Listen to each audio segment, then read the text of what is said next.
Kaleshwaram, phone tapping, car racing, current agreement, గొర్ల పథకం గోల్మాల్, సీఎంఆర్ఎఫ్ స్కామ్ ఇట్లా ఎన్నిటి మీదో విచారణలు నడుస్తున్నాయి.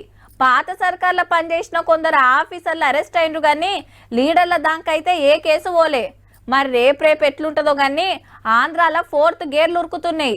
రప్ప కేసులు పెట్టుడు, అరెస్టులు చేసుడు. ఆఫీసర్లే కాదు పవర్లున్న లీడర్లను సుతా ఇడుస్తలేరు. కావాలంటే చూడుండ్రి. ఆంధ్రాలో మందు దందా కేసు మంచి కిక్కు మీద నడుస్తున్నదులో వైసీపీ ఎంపీ మిథున్ రెడ్డి గారిని అరెస్టు చేసుడుతోటి ఇంకింత రక్తి మీదకి వచ్చింది. జగనన్న సీఎం ఉండంగా మస్తు గోల్మాల్ జరిగిందనేది కేసు. మందు కంపెనీల కంచెలి బొచ్చడు పైకం గుంజిరట, లేకుంటే మీ సరుకు సప్లై ఆపేస్తామని.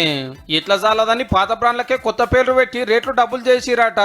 కంపెనీ వాళ్ళకు పాత రేటు పోతే తతిమ పైకం దందాలున్నోళ్లకు కసిరెడ్డి రాజశేఖర రెడ్డి, విజయసాయి రెడ్డి, మిథున్ రెడ్డి, భారతీయ సిమెంట్స్ బాలాజీలకు అందితే వాళ్ళు జగన్ సార్కి ఇచ్చేదాన్ని సిటీ ఆఫీసర్లు తెలిసిన ముచ్చట.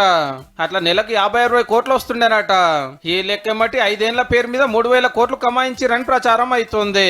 గా పైకమే అసెంబ్లీ ఎలక్షన్ లో ఖర్చు పెట్టిందట వైసీపీ. ఇప్పటికే 11 మంది అరెస్ట్ అయ్యారు. ఇంకో 30 మంది మీద విచారణ నడుస్తోంది. అంతా జూట. ప్రతిపక్షం లేకుండా వేయాలని దొంగ కేసులు బనాయిస్తున్నారు, అక్రమ అరెస్టులు చేస్తున్నారని జగనన్న పార్టీ వాళ్ళు ర్యాలీలు తీసుకుంటా ఖండాలుగా ఖండిస్తున్నారు. మా పెద్దిరెడ్డి రామచంద్రారెడ్డిని చంద్రబాబు నాయుడిని ఎప్పుడో కాలేజ్ టైంలో ఎప్పుడో కొట్టినాడంట ఆయన. ఆ కోపం ఇప్పటికి కూడా ఉంది. వాళ్ళ కొడుకుని అరెస్ట్ చేయాలంటాడు, వాళ్ళ నాయన అరెస్ట్ చేయాలని అంటాడు. లేలే బరాబర్ కమిషన్లు గుంజి పబ్లిక్ అడ్డమైన మందు దాపిండ్రు. అందుకే రూల్స్ ప్రకారం ఎంక్వైరీ నడుస్తుంది అనేది 3 పార్టీల కూటమి సర్కారు మాట. వీళ్ళతోటే అయిపోలే, ఇంకా పెద్దోళ్ళు అరెస్ట్ అయ్యేది ఉన్నదని లీకులు కూడా ఇవ్వట్టే. ఏ మాట ఎట్లున్నా లిక్కర్ స్కామ్ కేసు ఆంధ్ర రాజకీయాలను షేక్ చేయవట్టే.